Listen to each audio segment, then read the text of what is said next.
Thank you, Lester. Whenever I hear a list of the authors that I have had the privilege to publish, I wonder how I got to be so damn lucky. About 6 months ago, I realized when looking at the list that I had left one name off. A young man who I published in 1995 named Barack Obama. Unfortunately, when I published Barack Obama, he was a young man. And it took a while, almost, I guess it was 2004, when they dusted off that little book we'd published in 1994 and sold 2.5 million copies. So for those of you planning to write a book, you should write it. If it does fine first time around, it's okay. But, you'll always have a second shot if you go run for president. As I look around the room, I see and have seen a number of people who have been my friends for years, in some cases decades. And I know what they have done for their communities and for the country. And then there are the people I've encountered as a judge for the Purpose Prizes. And each year my admiration for their ingenuity in so many ways and their commitment grows. And finally, there is Mark Friedman,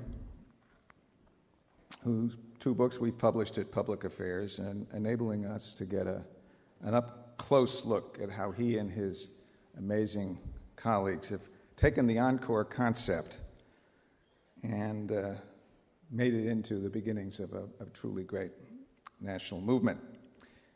As John F. Kennedy famously said about a White House gathering of movers and shakers, not since Thomas Jefferson dined alone has a more impressive group been assembled in one place than we have here this morning. I think now maybe we can add that, not since the dazzling array of talent that Barack Obama unveiled with his economic team a couple of weeks ago have we seen so many people who can make things happen as we have in this room today.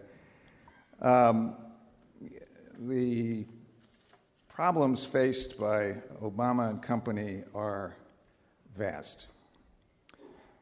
The problems that we are dealing with in this room come in all sizes. And it is true that whatever they may do in Washington in the next couple of years, they will not succeed unless they can mobilize millions of people, like the people in this room, dedicated to social change. What we're going to explore this morning are the origins of 3 great movements that Lester mentioned, all of which were essentially created in and flourished in the second half of the 20th century. They are the women's movement, the civil rights movement, and the environmental movement. Each of our 3 panelists this morning is an activist, a respected scholar, an expert, and are now all as engaged as they were when they were, as the session is called, present at the creation. Suzanne Braun Levine was the founding editor of Ms. Magazine. She was editor of the Columbia Journalism Review and is author of many books, most recently a biography of the indomitable Bella Abzug. Dennis Hayes was the national coordinator of the first Earth Day in 1970. He still acts as honorary chair of the Earth Day Network, which is active in 170 countries. He's now president of the Bullock Foundation and chairs the board of trustees of the American Solar Energy Association. Claiborne Carson is a professor of history here at Stanford and the founding director of the Martin Luther King Research and Education Institute. He's written widely on civil rights movement and was a senior advisor to the classic PBS series about that movement, Eyes on the Prize.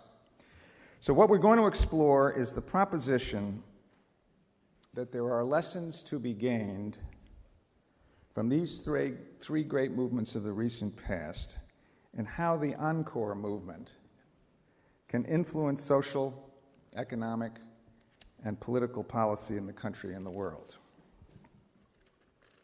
Counting the baby boomers, nearly a third of the American population will soon be old enough to qualify as Encore ready. And I think it's fair to say that their political influence and contribution cannot be overstated. So the question is, what do we do with all that experience? How can we benefit from the work of people done like those here this morning when they were striplings, when they were in their 20s and 30s? I have a particular perspective because I've not been a social activist. I've been a journalist and a publisher for more than 40 years. I covered civil rights, the war in Vietnam, Cold War, many of the great issues of the day, and then I had the pleasure and privilege, as I said, of publishing books by people who were deeply engaged in all of these things. I am concerned now that so many journalists are leaving their jobs as the industry goes through a profound transformation, and that we are not yet getting the advantage of these people that they can provide with all of that they have done in the past. So, working with Civic Ventures and the Columbia Journalism Review, a group of us are trying to establish the concept of Encore careers in journalism. To paraphrase the great motto of the National Association of Historically Black Colleges, experience is a terrible thing to waste. So, journalists, like doctors and lawyers and teachers and so many other professions and trades represented here, need to take advantage, probably in the nonprofit arena, of the social entrepreneurial model using technology that some of us could never even have imagined would be possible. Information of quality has never been more important, and it's essential that journalists become part of the great Encore wave. But this morning, we're going to focus more broadly than that on what people with the most diverse array of backgrounds and careers can do to impact social, economic, and political change in the country. You've heard it said 100 times, and we all know it. In fact, it's so big that we can't really fully absorb the potential of this moment, the really, truly historic transition that we are undergoing. So what do these activists know about a previous period of vast social change, the 50s, the 60s, in which the country was quite literally reinvented? How do we make comparable change in the coming years using our, in some cases, 50 years of work experience? It's a thrilling prospect. We have idealism tempered by practical life experience. And what we share is a dedication to doing something about our country's better nature. We're going to have a conversation up here, and we'll sort of follow more or less the same drill as the previous panel, in that if you have something to say, write it down, and somebody will give it to me. But I'm going to try to get these folks going, and if I like my questions better than yours, I might stick to them. Eventually, if you don't like what I'm doing, stamp your feet, and we'll ask you to raise your hand.